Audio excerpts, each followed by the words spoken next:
course, thank you, James. I guess a good evening and a warm welcome to everyone attending. I think this is the fourth and the last of 2021, James, if I'm correct. And Albert noticed I got the 2021 right there as opposed to going back a decade, which is good. From my perspective, I actually think this is a real honor and a privilege to get a chance to hear all these new business ventures. So these new ideas and hopefully some questions from the audience as well. I think hopefully for those that have attended previously, startups and scale-ups have played, I would argue, a disproportionate role for Oracle NetSuite, probably because when you go back in time, the whole idea behind what we do was to provide the tools on something we now call the cloud so that small companies could scale in a way that only large companies could before. So, a lot of the stuff we deal with on a day-to-day basis are just like you guys, or were just like you guys a few years back. So small growing businesses looking for tools to run their business better. From my perspective, I have been working in tech and software for probably longer than I care to remember. But right now, I actually run what we class as a private equity and venture capital business here at Oracle NetSuite. So we work with a lot of fund organizations, helping them get the right tools into the businesses at the right time in the right hands. And ultimately, we help scale a lot of organizations. So I want to get into the pitches as soon as we can. So for the audience, sit back, relax. I suspect this is going to be a very entertaining hour or so. I know that our first guest has certainly been teed up to get the proceedings off to a good start.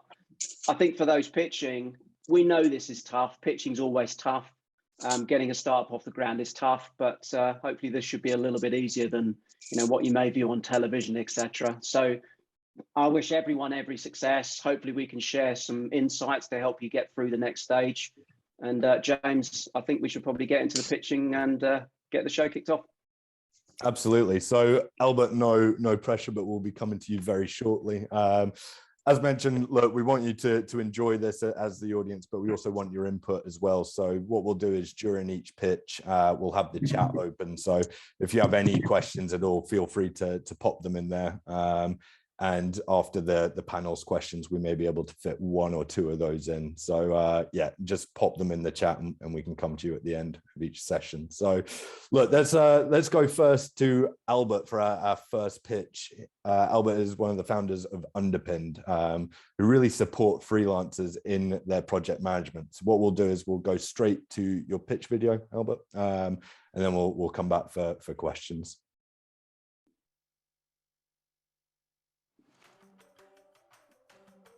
Hi, my name's Albert and I'm the CEO and co-founder of UnderPinned.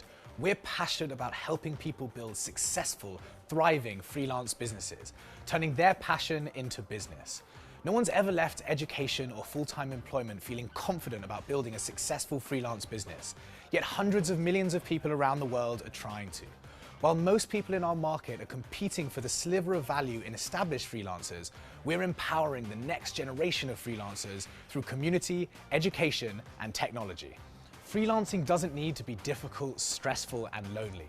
And with UnderPinned, it isn't. Since we were on Crowdcube last year, our community has more than quadrupled in size to over 20,000 people. We've successfully launched our Accelerator Program, and we've established ourselves at the beating heart of the freelance economy. After a flying start in the UK fueled by a community that loves us, we're looking to launch in the US and Europe as many more people look to freelancing. The world of work was already changing, but COVID-19 took a trend and turned it into a revolution. Every freelancer wants to turn their passion into a thriving business. But starting out is like feeling around in the dark. The first 1 to 5 years of a freelance career, or what we call the fumble years, can be a confusing and difficult time. But with UnderPinned, it really doesn't need to be. When freelancers come out of our Accelerator program, they feel confident and they have the tools to deliver on building a business around their craft that they can be proud of. Hi, I'm Jack, UnderPinned's COO and co-founder. UnderPinned's solution is an accelerator program, which gives freelancers everything they need to start their business regardless of industry, introduces them to freelancers going through the same journey, and embeds them in our software so they can continue to expand their business with confidence. Once they graduate from the Accelerator program, we convert them to subscribers so they can continue to grow and prosper with access to our software and community. It's that simple. I'm really excited about the future of UnderPinned. From the time that I invested in Albert and UnderPinned, the world has changed dramatically. The COVID pandemic has made freelancing a much more acceptable and appealing way of working. UnderPinned has been working with government bodies and been doing a huge amount of testing to put itself in an ideal position and to be excellently placed to take advantage of the trends that we've seen coming out of the COVID pandemic. It's a really exciting time for a business which is able to help freelancers, not just those who were freelancers before the pandemic, but those who are actually now becoming freelancers for the first time. Your investment will help fuel the next phase in UnderPinned's journey, helping us scale our team and marketing while we establish ourselves in the US and European markets, which combined are over 10 times bigger than that of the UK's. We're on a mission to help millions of freelancers turn their passion into thriving businesses. So join us in kickstarting the future of work by empowering the next generation of freelancers.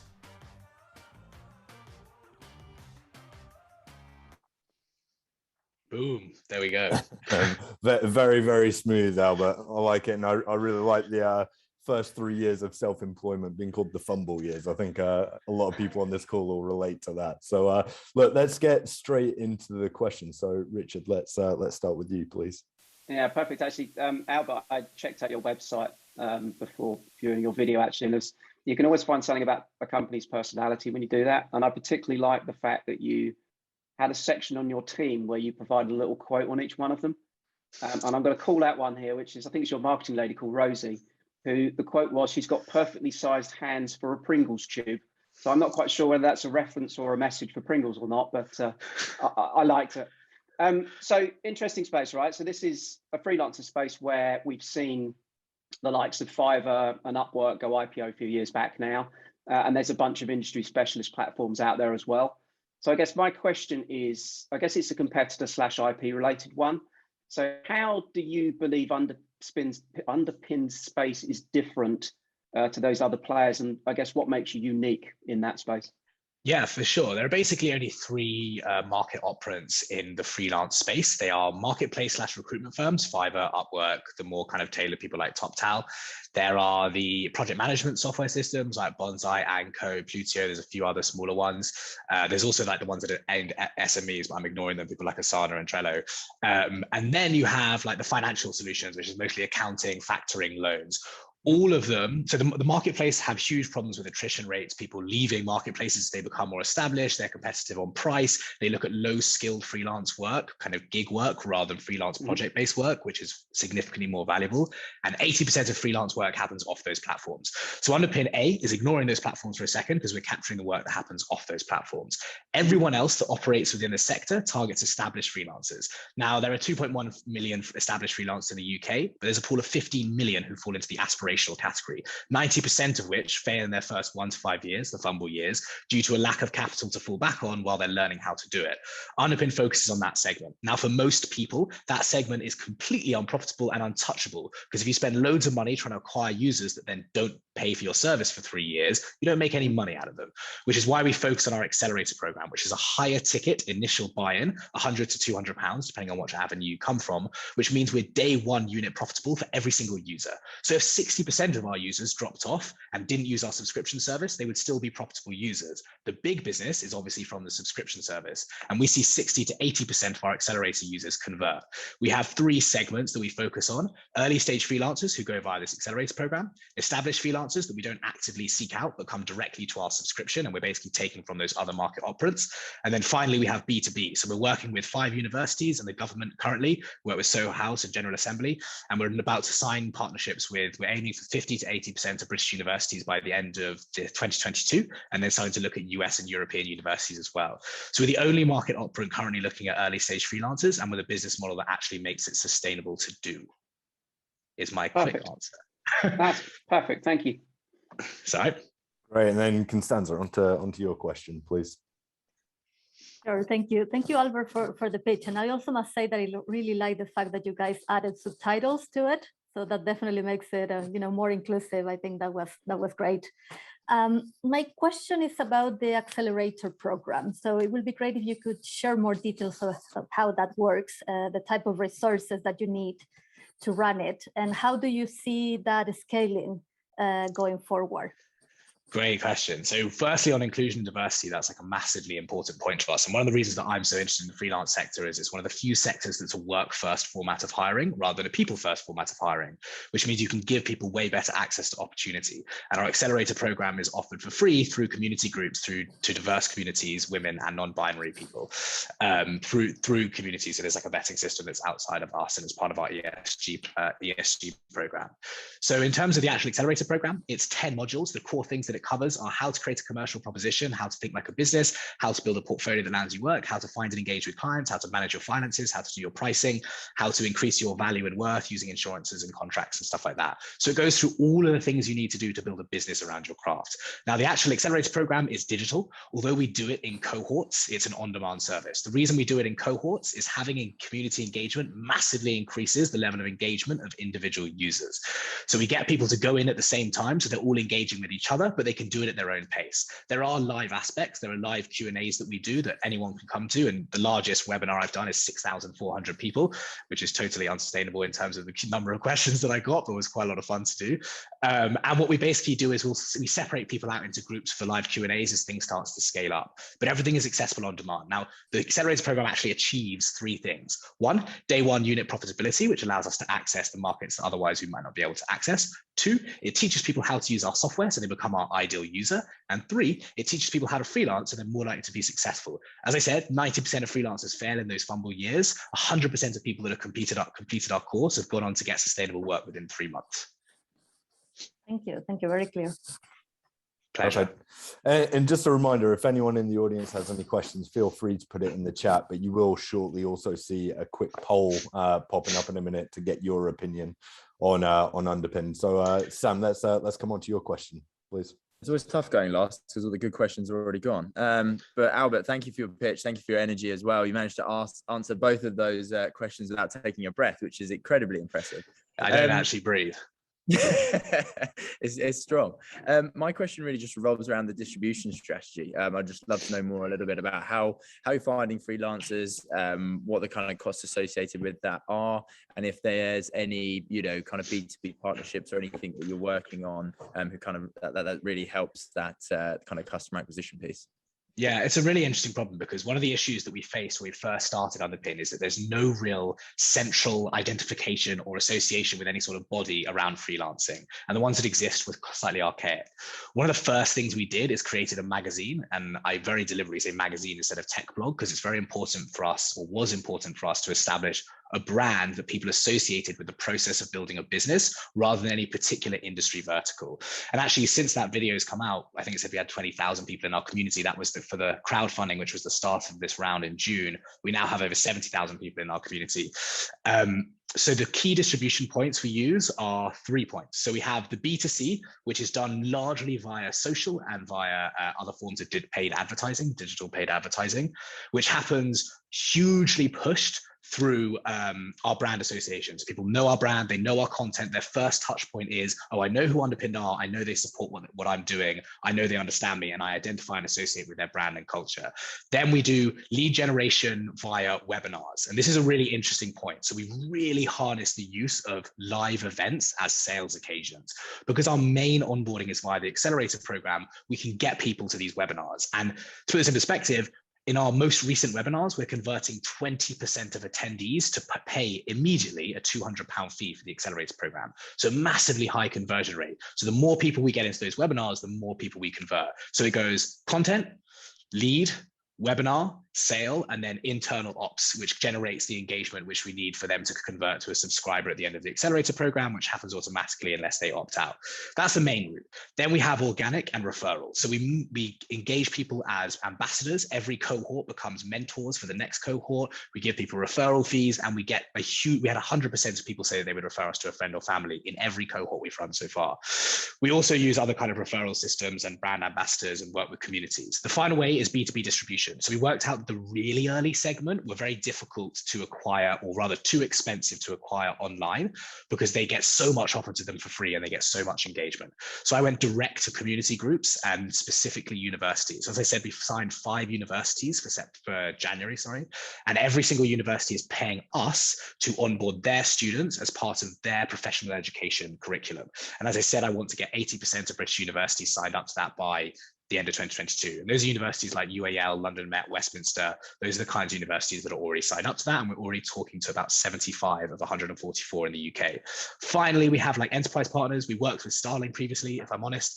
The kind of distribution partners and referral partners like that were not particularly effective. So we focus more on community-led partnerships, things like Soho House, which we're working on at the moment, and General Assembly that have kind of and already have a similar type of audience who are already hungry for this, and we become part of their offering rather than a referral scheme. But our core focus is the B2C via the webinar model, and long-term, that's the largest opportunity. And final point on that, the acquisition costs are roughly 80 to 100 pounds per customer, and they pay 150 to 200 pounds initially, transferring to a 20 pound a month subscription after 6 months. Great, thank you very much. Very detailed. Perfect, Albert. Thank you so much for that. You do not disappoint on the energy front, so I appreciate that, and thank you for putting the video together as well. So next up, we have Omer from Twin Science and Robotics, who actually provide both physical and digital products to help prepare children for the jobs of tomorrow. So what we'll do, once again, we'll go straight to the video and then come back for the questions. Hi everyone, my name is Asude. I'm one of the co-founders and CEO of Twin Science. Twin is a 4-year-old startup, but our journey began 10 years ago in an NGO in Turkey called YGA, where co-founders met. In YGA, we started to think about the future of education, because as we all know, 40% of the jobs will be lost to automation until 2030, and 50% of employees need to reskill in the next 10 years, according to World Economic Forum. On the other hand, we are facing global crisis needed to be solved. The answer for us was to raise double-winged children, prepare them for the future by developing their STEM skills, and inspire them to apply technology for the good of the world. As a result, we started science sessions all around Turkey. We implemented science sessions workshops with more than 20,000 children in refugee camps, underprivileged schools, orphan houses.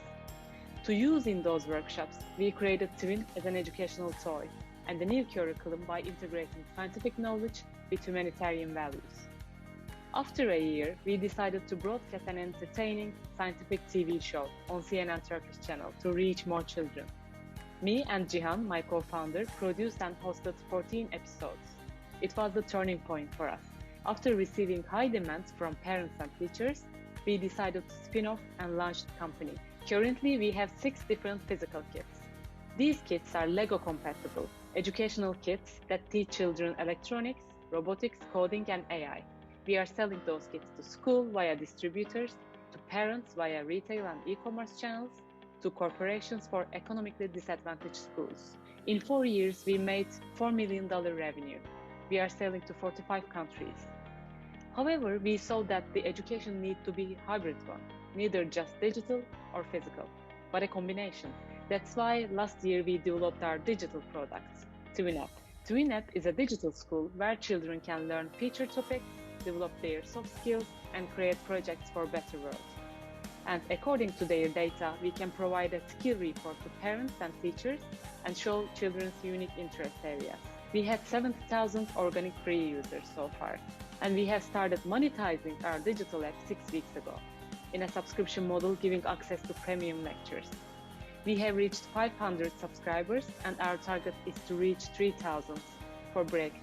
After that, we will start for Series A investment round. With this investment, we plan to build a content engine to provide a platform for edtech creators and to scale the content. And at the same time, we aim to expand in the US. We love the quote of Carl Sagan. It sums up everything that we want to achieve at Twin. The vision we offer our children shape the future. It matters what those visions are.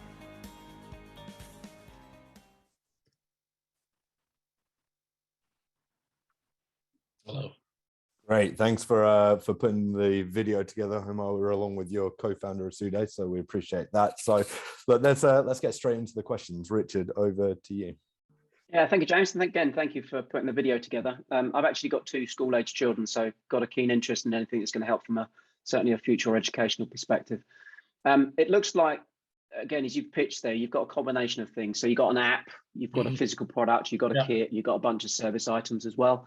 And then correct me if I'm wrong here, but it sounds as though it complements an educational curriculum as opposed to integrates with. Would that be a fair statement? Yes, actually, we are also positioning ourselves as after-school clubs for some schools, like as coding, robotics, AI activities. But our content is aligned with US, UK, and IB curriculum, so teachers are also using as a site material in their classrooms. Okay, cool. So that was my question. This is my question. So my question actually relates to your buyer, because you've talked about parents and schools, etc. So my question is, who is really that buyer today? So who's driving this right now? And how do you see that changing over time, if at all? Yeah, exactly. 70% of our revenue is generated through schools, so school distributors, educators, and 30% is generated from retails and e-commerce sales. Especially after the COVID, we saw like 5 times increase in the retail business, e-commerce business, because the awareness of the families have increased towards education and they were seeking for alternative solutions. So therefore, we have developed the digital applications during the last year, and we have just launched our subscription model. So in the future years, we actually expect that ratios to be balanced on 50-50 actually. Okay, cool. Thank you. Great, and Constanza, on to your question, please. Thank you, James, and thank you, Omer, for the video. It was great to hear the story. My question is around the content generation part. It would be great if you can share more details how you plan to do that, how you plan to scale that up, keeping it in-house versus open it up for content creators, and how you plan to ensure the quality going forward. Yeah, exactly. So now we have, so this is a really good problem actually, because we have to scale the content by, reducing the overhead costs at the minimum. So in-house content creation is a problem, although for 10 years, we have a team that develops this content and then turn into the product or product features. So what we are planning to do, what we are betting on now, we are starting to work with content influencers. As a given example, for example, a magician, a scientist from United States, he's a magician, he's talking about the science behind magic, and he has got like 400,000 of followers. So we are integrating their content into the application. So we are assured that the content is scaling through the third parties by outsourcing. But at the same time, in order to decrease the customer acquisition cost, we thought we can reach to their already existing customers. So we started with 3 different content developers right now. But in the 2022, we want to create a content engine. So the best content creators, teachers can also put their interactive lessons into our application, and through them we can also reach children and already existing users. Thank you, Omer. Great. And Sam, your question, please. Yeah. Hey, I'm going to ask like just 2 short questions, but kind of together. One, just what churn have you seen between the freemium and the premium model? And secondly, how do you kind of future-proof, users going through the platform? So they start at what age, and then how does the kind of course, the kit, how does that develop over time to when they get to a certain age, and then maybe they come off of the platform? I'm just trying to piece together not only the churn, but also like a lifetime value estimate. So as we have just started monetizing our digital site, the churn rate for the first month was around 10%. But since the set is small, this is not an indicator number. As the numbers will grow, this churn rates will increase definitely. So currently we are targeting children between 8 to 11 years old in our application. And your question is very related to the content side, because the content is now targeting children around 8 to 11. But we want to scale the content because the physical physical kits are targeting a broader age range from 5 to 13. So we want to do it in the digital side as well by integrating more elderly content and more like content for the earlier children. So to expand our age range so that a child when enters the application can run through the platform for a long time during his or her educational journey. Okay, great. Thank you.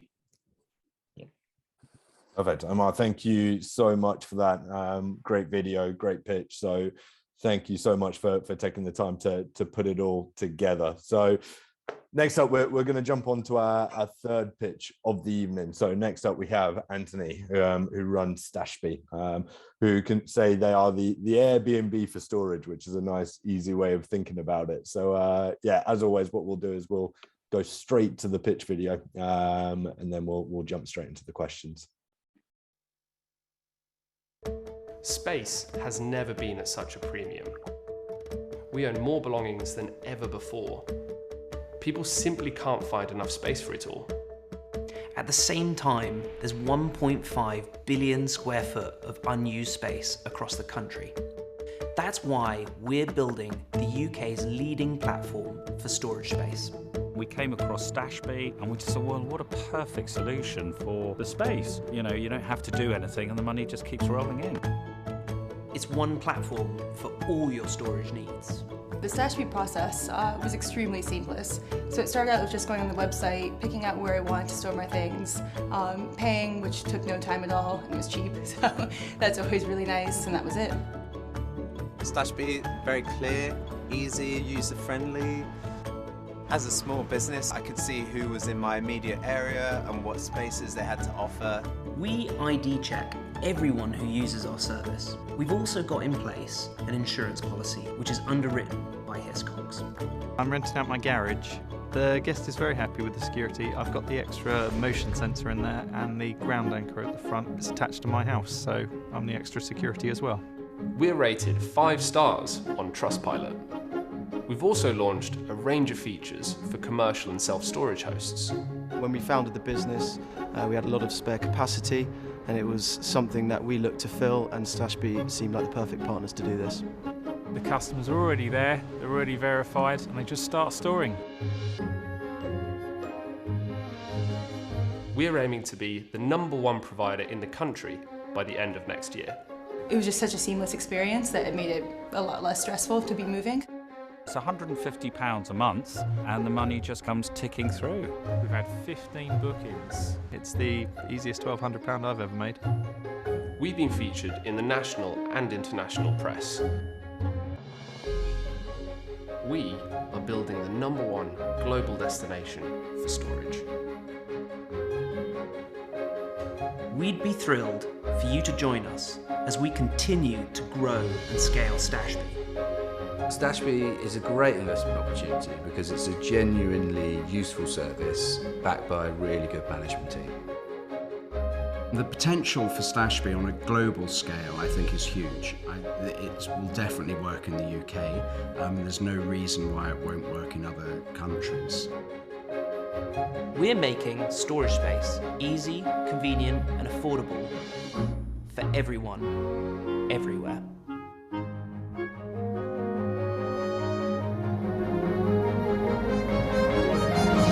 We are Stashbee.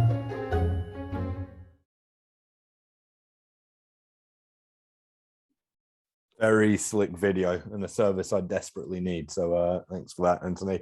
As always, let's start in the same order. So Richard, if you could kick us off on questions, please. Thank you, James, and thank you, Anthony. I love it when a video makes me smile, and I have to say that the user testimonials and that actually made me smile. So thank you for that. It's interesting you talk about Airbnb because I think their 3-line strat was save money when traveling.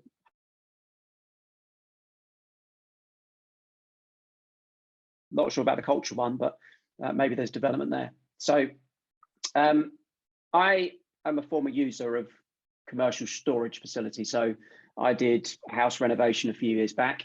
So I'm wondering, my question is if you can share some insight on the challenges with dealing with multiple one-time purchase events. So how you deal with that from a customer acquisition, also from a management perspective. Yeah, sure thing. Thanks, Richard. I'm going to assume that everyone can hear me okay. Thanks for having me, by the way. And I can just assure you that I'm not in one of the storage units. This is a call room. It might look a little bit like a box. So a couple of questions inside your question, but see if I can tackle them there. So yes, absolutely. The way we think about the need for Stashbee service is that it's pretty much always triggered by a life event. So that comes in different shapes and sizes. On the domestic side, it can be anything from downsizing, moving home, death, divorce, all those kinds of things. And then on the business side, it can often be a business is growing, it's shrinking, needs to relocate. So the way that we think about it is providing a fantastic experience at a moment of pain when someone is looking for something that they'd rather not have to look for. So sometimes people ask us, well, surely you're just the same as Airbnb. I think the biggest and most sort of deep differentiation between the two of us is that Airbnb is about pleasure giving, whereas Stashbee is about pain relief. So I'll talk a little bit about acquisition and retention, if that helps, and then see if there's any bits left in the question there. So we've got kind of our BAU acquisition, which is through a combination of paid and social channels. And then we have a series of things that we do in funnel and in product in order to monetize and retain. The way we make money is effectively, you can think of us as a subscription model service. So whilst it's a marketplace mechanic, so people come along and find a space and connect with them, really it's a subscription. And our standard service fee is 20%, but I think on average it's 18 because we've done some commercial deals with large providers on both sides. Our current lifetime value to customer acquisition cost ratio is 2 to 1. And I'll give you the average customer numbers. So the average customer spends £137 per month. That's the gross, the GMV. And on average, they stay for 11 months. And so our lifetime value, so the money that we take home, Stashbee, is about 275 quid out of that. So that's the real LTV is 275. Once you account for acquiring both sides, so demand and supply, it costs us 150 to get both sides of those. So that's how we get our 2 to 1 ratio. And one of the reasons why we're raising money now is really to execute on our plan to get from 2 to 1 to 6 to 1 unit economics. So that's doing things on both the lifetime value side, so incentivizing longer length of stays, business development, partnerships. There's lots of exciting ones in the pipeline. And on the acquisition cost side, driving down, expanding referrals, improving our host utilization, repeating guest bookings. There's a bunch of programs that are in flight. Let me know if I fully addressed your question. I could probably keep on asking questions all night, to be fair, Anthony, but no, you've taken it to the areas I was looking for, so thank you. Perfect. Constanza, onto your question, please. Thank you, James. Thank you, Anthony. I agree that the video was really well done, very clear as well. Really like it. My question is about the monetization side and approach. So which side of the platform are you monetizing, and how do you see that evolving in different markets as you expand internationally? Yeah, sure. So for a long time, our approach was very much to monetize the host side. So effectively, someone comes along, we call them guests and hosts, by the way, and we find that kind of helps our customers get into the right mindset of how they need to treat each other. So essentially, you can imagine a guest coming along and paying £100 per month. Stashbee deducts from that payment, and then the remainder goes to the host. That's pretty much the main revenue driver. Something that we launched a few months ago, which we're just starting to experiment with, is a new way for us to balance that service fee and split it between guests and hosts, depending on events, circumstances, and macro factors. So I'll give you an example of how Airbnb do this as well. Is let's say an event is coming in Wimbledon and they need to make sure that loads of hosts in the area are getting ready to receive guests. They send out a bunch of comms to say, everyone drop your price and we'll reduce the service fee and we can drive in more bookings. So you're starting to stimulate the marketplace. So having shown that we can do a very simple 20% deduction on payments to monetize, we're now entering that second phase where we can identify supply and demand supply and demand factors and influence them. So for example, right now, a lot of our marketing is around where do we have high supply density? Can we drive in demand marketing? Where do we have low demand density? We can drive in supply marketing and balance between those two. Hope that tackled the question on monetization. I squeezed a couple of other things in there. Yeah, I did. Very clear. Thank you, Anthony. Great. And Sam, your question, please. Yeah, hey Anthony, I got just two real points, clear points. I'd like to just know about like defensibility in terms of other, entrants into the market, and then also how you combat leakage on the platform. And what I mean by that is, I'm storing stuff at someone's house. I can easily just say to them while I drop it off, hey, look, I'll do this cash in hand. You keep all the money and you can do a slight 10% discount. How do you prevent that? Yeah, absolutely. Thanks, Sam. Two great questions. So first one on defensibility. You might be surprised to hear that we weren't the first in the UK. In fact, we were probably the fourth or fifth. And there have been a whole slew of Stashbee copycats since we started, not just in the UK, but in other countries. And I think the short answer, without going into lots of technical detail, is that it is an incredibly complex user journey to get two strangers to trust each other to store things with each other. Everything from the custom insurance product, which we have designed with Hiscox, which is part of our program, all the way across to how we do identity verification, payment protection, all the way across to all the insights on terms, policies, conditions, how we manage things going wrong, across to marketing. It's just very tricky to copy paste, and we've seen people try. That's the high level answer. And I'm sure that probably opens up more questions, but that's kind of how I see defensibility. On the topic of actually, while I'm talking about sort of market entrants, it's kind of worth acknowledging that there are a couple of big players internationally that are getting funded quite quickly. We have the advantage of being UK first mover. So I think we're really well positioned. Let's say if one of the big American ones comes in, we're in an interesting space in the next 2-3 years in terms of either exit or partnership. Your second point was around leakage. There's kind of two parts to this. One of them is, I guess, disintermediation. So that's when a guest and a host meet each other and jump off into the sunset. That isn't a very big problem for us, actually, surprisingly. The way we monitor it is we look at guest and host connections. We look at how long a host has been live on the platform in terms of their cohort, their lifetime, and then we look at whether they actually leave the platform after being connected with the guest. So we can see it and pinpoint it quite precisely. It's never really entered into our top 5 concerns, but it's something we keep an eye on. It's worth mentioning that there are lots of things that we do to discourage that. So I'll give you an example of one feature which we launched recently is we launched a discounting feature. So effectively when a new piece of inventory goes live, we discount it on the guest side. The guest and the host actually exchange the same amount of money and we pick up the difference. That actually helps us with retention because it means that people get a booking quicker, but they have no reason to jump off because it's as if they were handing cash to each other because there's no fee. And obviously we've got a business case that goes behind that and all the rest of it. In terms of host churn, last point, we find that the main indicator of whether a host is going to stick with us is how quickly they get a booking. So one of our golden metrics is time to fill, and a lot of our initiatives and efforts are all around making sure that we're getting that first booking to the host to deliver that magical moment where their spare space delivers cash to them as quickly as possible. So a lot of our strategy is oriented around that. That's great. Thank you very much. Cheers. Perfect. Anthony, thank you so much for that. Another great one there.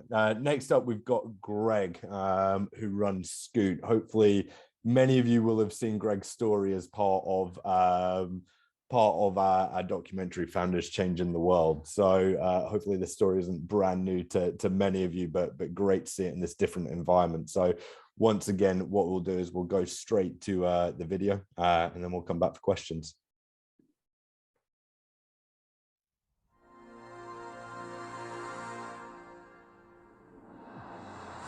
How do we create a future in which both people and nature can thrive?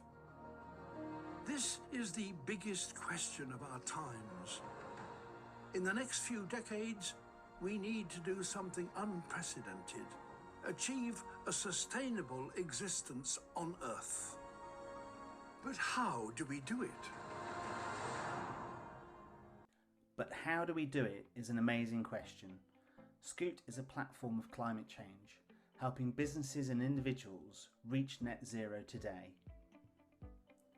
We help identify, offset, and most importantly, avoid CO2 being produced. This will help reverse climate change within our generation. We have subscription models for all. They're for personal or for business, and even online businesses can join in. We have packages starting from £47 a month for SMEs, where we plant 80 trees. You have a login portal and you can see those trees being used up with all of your carbon footprint. And for online businesses, why not offer your consumers the ability to plant a tree to offset that delivery? It's 99p, it's a simple gift. You can also match that 99p with your own planting of a tree. And help employees feel included. They use the SKOOT app, which gives them navigation and importantly offers them features like carpooling, so they can actually share their journeys into the office, hence reducing carbon being produced. This is really important, as 20% of all carbon emissions are produced by cars alone. We drive over 200 billion miles a year, every single year. We have verified trees and certified carbon credits using Gold Standard and Vera. We also work with Eden Reforestation, one of the largest NGOs in the world. They plant 20 million trees a month, and not only plant trees but save lives with the poorest communities. There's not much competition in this marketplace at the moment. This is a hugely growing sector and there are no large players at the moment, but I'm sure they'll enter in the future. It's driven by a strong team. We've all worked together in the past and we're really excited at the difference we're going to make to the planet. We have a really strong board as well for great corporate governance, with some really interesting people who have joined us on this journey. We're currently raising 1.5 million and we've completed 900,000, so we're looking for our final 600,000, of which we hope to have commitments by the end of this year. We truly believe that SKOOT is a wonderful platform that can actually make change for good, and we want you to join our journey. Thank you.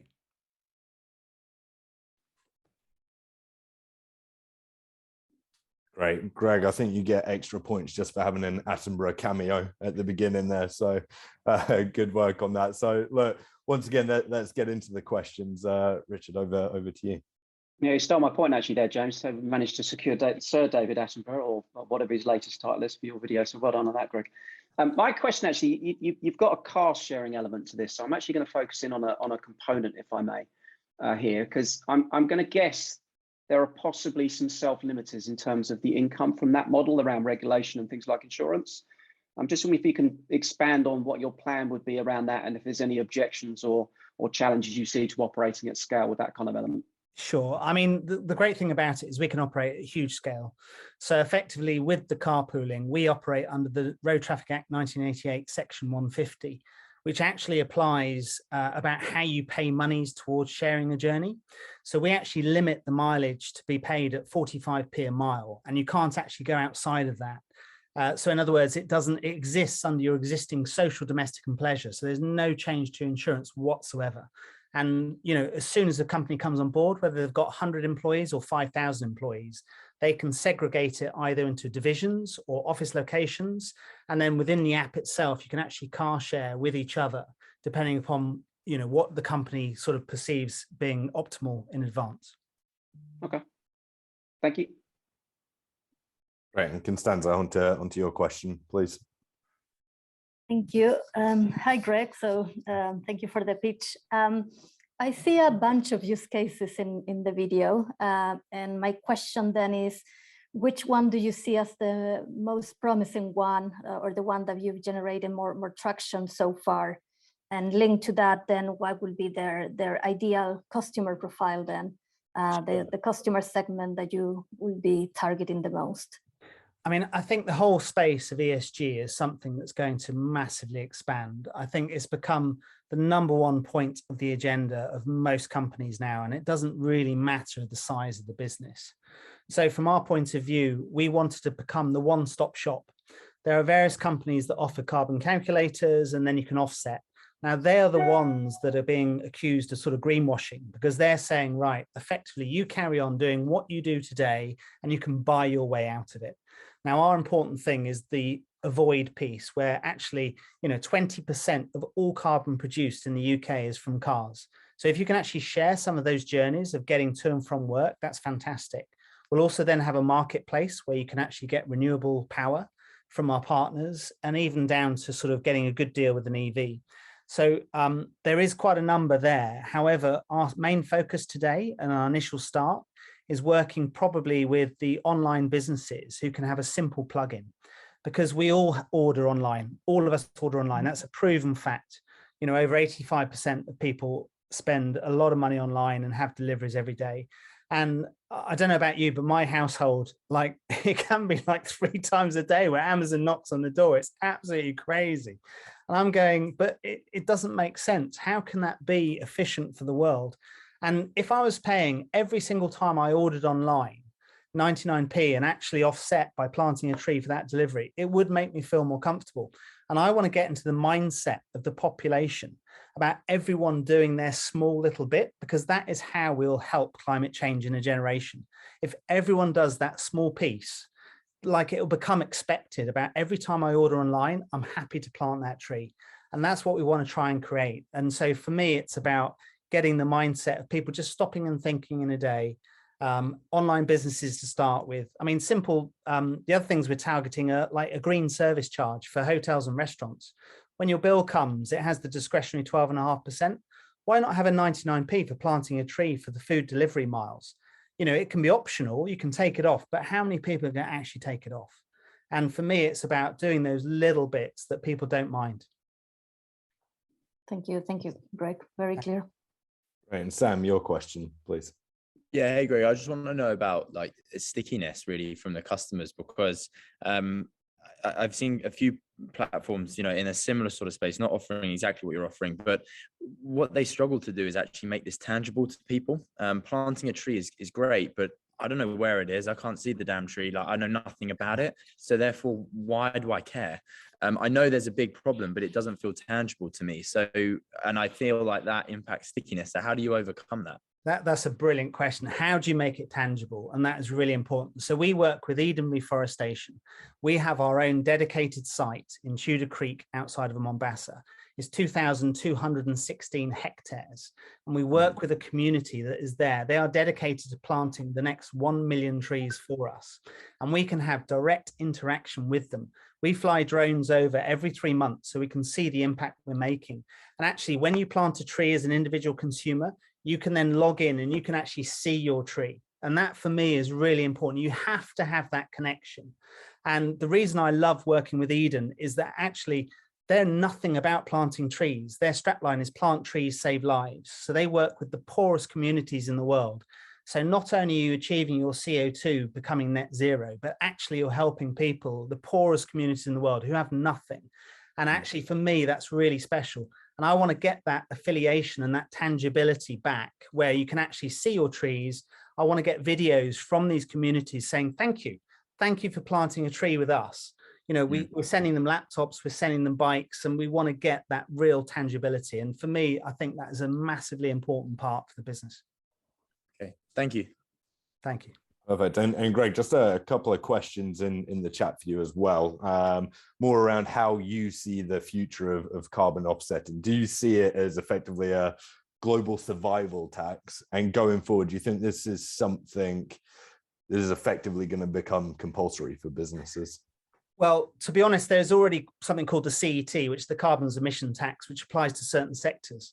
And there's this huge sort of diversification. So in Sweden, it's 116 euros per ton. In Bulgaria, it's 7 euros a ton. So the governments really need to get together and try and work out what a standardized price is, because there is that all, it's too disseminated at the moment. So for me, there's a lot of people that slag off offsets, but the reality behind it is you have to do something today. Yes, planting trees is great, and actually stopping cutting down forests, that is the real answer. But that is going to take a lot of time and actually government negotiation, because there's all the poorest countries in the world that are trying to operate effectively, and they only have certain means available. So it is about getting, from COP26, which was, relatively successful, but it is actually getting the governments together to work. We have to offset today. That is so important. If we do not do that, we are in a whole world of pain.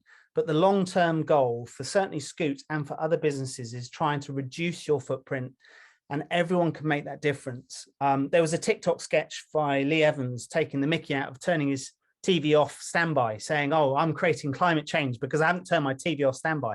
But the reality is, it is that human interaction of changing behavior, and the smallest things, turning off that tap, turning off that light, it actually does make a difference, because if 8 billion people do it, we actually will find the world a better place.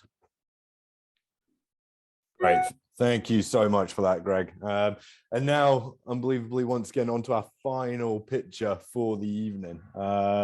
So just to finish off the session, we've got Adam, who runs MOTO, an award-winning electric vehicle company that really does just focus on that last mile sector. So what we'll do is, once again, go to the pitch video and then come back for the questions. Hi, we are MOTO.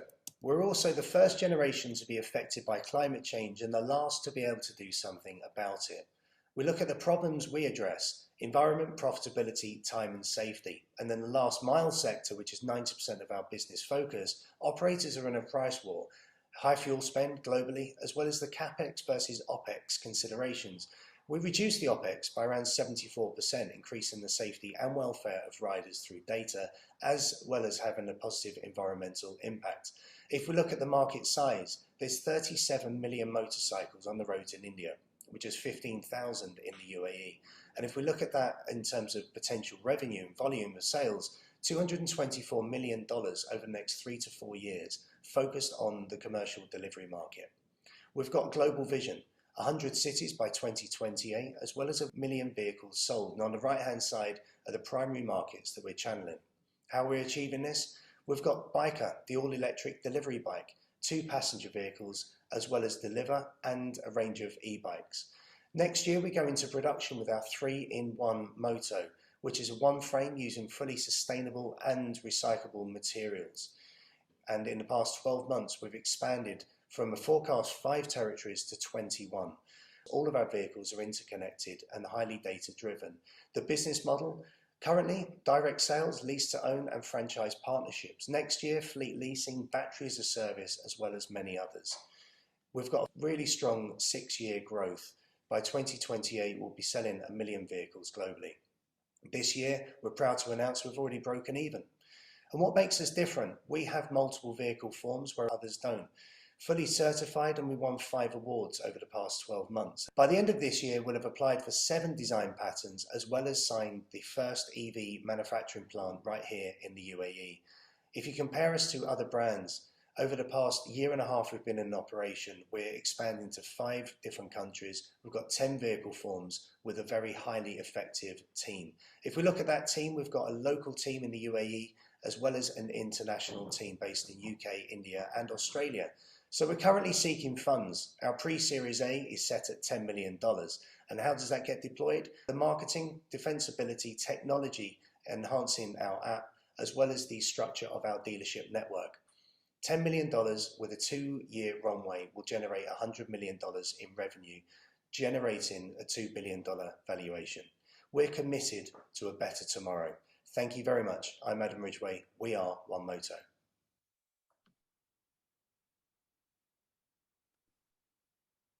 Great, Adam, thank you so much for that, and thanks for staying up for us. I know it's a little later in Dubai, so I appreciate you being here with us. So once again, let's get into questions. Richard, over to you, please. Thanks, James. Thank you, Adam. I'm torn between 2 questions, so if you see my brain working a little bit here, I'm trying to figure out which of my 2 to ask. You go for it. Yeah. I'm respectful of Sam's comment earlier of the fact it's tough to go last, so I'm kind of hoping we leave something for him to ask. You're aligning a number of stars here by the looks of things. So you've got the ESG or the environmental agenda with electrification. You've got, I guess, a situation-driven position with this concept of eating out at home. And one thing we're seeing a hell of a lot of activity in, the rapid grocery delivery service. And I guess you've also tapped into this kind of city health, which is where possibly my second question is coming from. So how do we make cities operate more efficiently? So the question I think I'm going to ask is the one I possibly had in my head earliest, relates to your customer acquisition strategy. So for fear of repeating one I asked earlier, how would, from what you're trying to achieve here, you define your ideal customer profile and how you attract that thing, that person, that organization? Yeah, thank you. It feels very, very simple because we are operating in that last mile, say, gig economy. Now, every country that we operate so far, everyone operates slightly differently, or every organization operates slightly differently. So you've got Deliveroo that will operate differently to Just Eat, and over in the UAE, Deliveroo over here operates differently to how it operates in the UK and so on. So, but the premise is simple. Last mile aggregators, fleet operators, supermarkets and groceries. So they're our customer base. But then the users of those vehicles, including, say, Hermes and various other logistics couriers as well.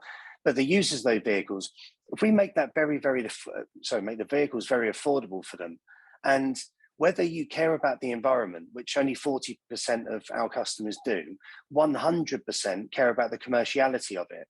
So if you can show, here's a vehicle that will be paid off within 4 to 5 months just in cost saving, without even including the OLEV subsidy that the government are offering, which will then take it down to 2 or 3 months, then it's a no-brainer.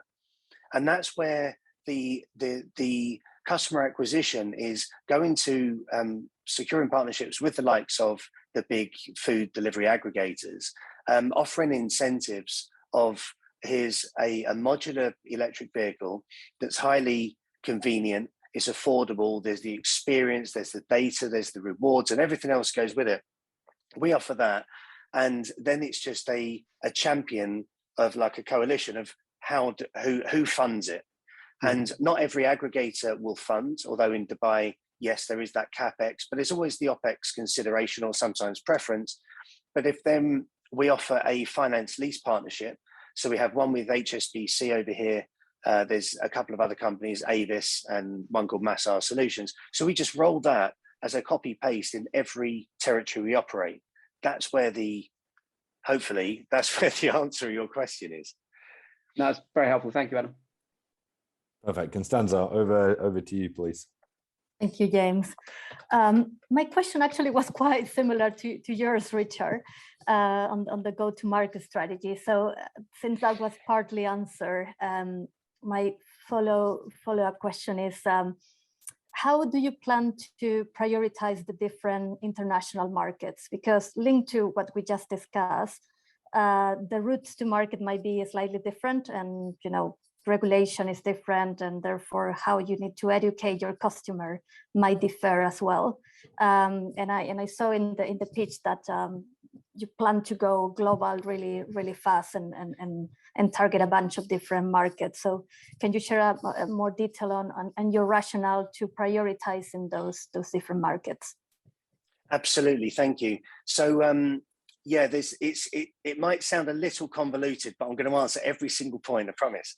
So we were going to launch in the UK because we're a British startup. We were going to launch in the UK because of Brexit. We just thought, I don't want to get involved in all of that nonsense that's happening over there, sorry to say, and let's focus on a market that we are looking at. And the Middle East is an incredibly buoyant market. The penetration for internet is phenomenal, dual mobile phones and so on. So let's launch in the place that I've called home for the past 13 years. So the UAE is an incredible market. In 2018, when I saw that there was this potential growth or boom of hyper growth food delivery, say gig economy, it's now called, industry, I thought, let me see if our customers, what they would need from an electric vehicle. Because 50 motorcycles, delivery motorcycles, they produce 50 times more CO2 and the hydrocarbons than an SUV or a bus. They're incredibly toxic and polluting. 21,000 acres of forest could be saved just with 15,000 vehicles. So it's an incredibly under appreciated problem. So then we start looking at where are those markets, where are those big problems? Well, India's massive, 37 million.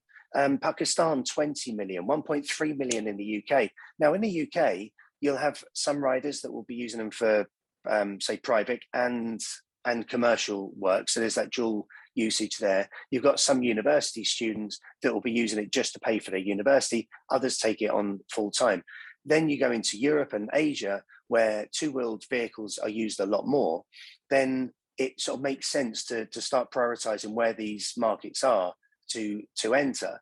So we have currently we're selling in Saudi, Kenya, UK, UAE, and India, Australia, and every market we operate. We're not just about the offering electric vehicles, but it's creating that economy, and we're so aligned with the UN's 17 Sustainable Development Goals. We've ticked 4 so far, and we're on target for 17. And so every territory we operate, we are building either an assembly or manufacturing plant. Because our vehicles and our business is so incredibly modular, it makes us so much more defensible in many ways. So we don't go in as that predatory EV manufacturer into, say, Kenya, Ethiopia, any market that really needs us or needs a problem solved. We will then create jobs or contract manufacture to others. So it means that our capital intensity is actually very, very minimal, because we don't need to invest in these great big gigafactories. We can actually contract manufacture those parts to be deployed. So we look at a lot of industry stats, and also with the deliver, so the commercial vehicles, globally reported 36 times more, or 36x more delivery vehicles are going to be on the roads by 2050, which is shocking. So we're getting more and more things delivered. We're not going to stop. You know, before when Greg said 3 times a day delivery, how do you answer that? You think, yes, that's a problem, stop ordering, but we don't. Sorry, Greg, I'm not picking you out here, but we don't. You want that convenience. So you can't rely on Amazon and say, right, you have to now package sustainably, otherwise I won't buy from you. We need to do something about it. And that's really where we try and marry up that want of being sustainable and the need to be sustainable with profitability and the commercial aspects looked at before we deploy. Thank you, Adam.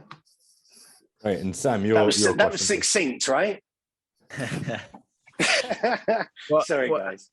As per all the good questions have gone, so I'm going to follow up with 2, one serious and one less serious. But I guess I'd really like to know more about the like operations, the infrastructure actually. Sorry for assembling the motorcycles. The reason I asked that is Ascension were early investors in motorcycles who had a very unique model around building out their motorcycles. And the second thing, which is less serious, but I'm a big cyclist, and I would be interested in getting my hands on one of these. So what investor discounts do you have rolling out? Because I think this would be quite interesting to have a go on. Okay, wicked. Where do we start? So our vehicles are incredibly modular. On the average motorcycle, you have 4,000 parts. With ours, you have 105. You can build the vehicle within 2 hours. If you've got a bit more experience, you can do it in less time. So the assembly plant and the modularity of how we build is very advanced, and it's defensible to many aspects. By the end of this year, that 3-in-1 MOTO that I mentioned earlier is applying for 7 patents. So it's incredibly modular, and it's very, very, very data driven. Now, one of the reasons for one MOTO is a bit very similar to Trigger's broom from Only Fools and Horses. He's had the same broom for 20 years, but you replace the parts, and it becomes a brand new vehicle. So taking away that jovial side, but also keeping it lighthearted, you will only ever need one MOTO, because you can replace the parts. Now, all of the parts in the new fleet and some of the current fleet use either recycled or recyclable materials. So 3D printed recyclable materials go into making the vehicles. And we've got a contract signed with HP Global for that. So if in a couple of years you don't want the fairings of the bike you currently have and you want to change it for a new one, then you can just 3D print those in country and have those sustainably delivered to you. So it's really creating, I don't like the buzzword of the ecosystem, but it really is creating that little network of sustainability touch points. Okay, so that's for all of the fleet. We have the Biker and Deliver, which are based on last mile. We have Commuter and Elector, which are the two, say, mopeds. Then we have the e-bike fleet, which I didn't talk about there, but we've got 2 bikes designed for men, as in a road and a track bike. Traditionally, they're used more by men, and then 2 by which are the step throughs. And then we've got an off-road all-terrain. They've been featured on CNN and various different videos and articles, publications, so on. So going into your shareholders discount, we need to have a chat offline. Are you a shareholder? Not yet. Right. then the negotiations need to start. So yeah, but we're actually launching in the UK with sort of quite a big bang. But that's part of the raise. So our raise is not to get us going or keep us going. We're post-revenue, we're profit generating, and we're in that really sort of aggressive growth phase. But one thing that we are looking to do is really penetrate the market properly, as opposed to just sort of flaccidly announce yourself to or present yourself to a market. We're about doing it properly and red brick university towns to the likes of the everyday commuter and so on. So yeah, we do offer discounts, but we're actually very affordable already. Amazing. Thank you, Adam. I appreciate that. Cheers, Sam. Good answer. I like that. Perfect. Well, Adam, thank you so much for that. And thank you to all our pitchers this evening. I think just to round it off, it'd be quite nice actually to go around each of the investor panel and just get a broad sense of your thoughts of the pitches tonight and any feedback or advice you have for the rest of the group as well, whether they're already taking part in these types of pitches or looking to do so in the future. So I'll tell you what, why don't we go reverse order, Sam, to take, I'm not sure if it's to take the pressure off or to put the pressure on, to be honest, but over to you. Putting the pressure on. Now I've got to think. No, look, I think the examples of all the pitches tonight were great examples of actually how having energy and being personable makes a pitch and a company so much more relatable.